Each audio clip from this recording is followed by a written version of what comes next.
Ay naku sir, wag mo na akong sisihin. Nung nagyaya ako, ayaw mo. Nung ikaw nagyaya, ayaw ko naman. Nantok na kayo. Uy. Kanina na nagganyan. Mas mga Sarap ang maglakad sa tubig. Ano?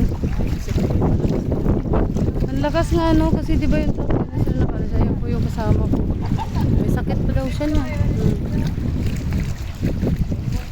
Uy, dito pa na ito. Mababa na eh. Ang problema lang.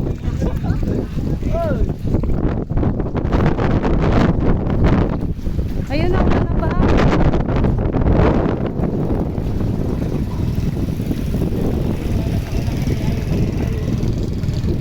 Ay, magsiusad eh.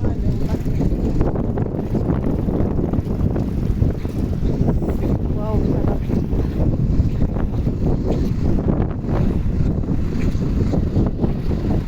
Hindi nga makadaan talaga pala yung sasakyan.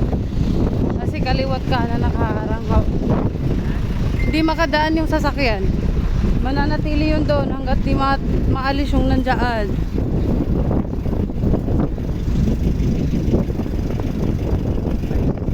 Alauna na po ng madaling araw. Baka dyan may speedboat. Oo, dyan. Babaw na lang yung tubig. Pinahupa muna namin kasi kanina hanggang bewang, hanggang dito. Baka andyan na yung nagre-rescue.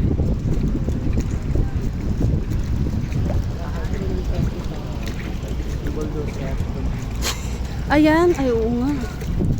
Diyos ko. Mababa na nga lang. Gutom na ako, sir.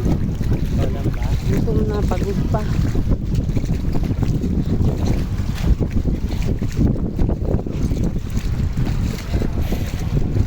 Ayan, sasakay ka dyan sa paa, ano? Ay! Dyan pala tayo sasakay ko. Dyan sa ano ng bulldozer na yan. Oh my God. Uy, malalim nga. Malalim.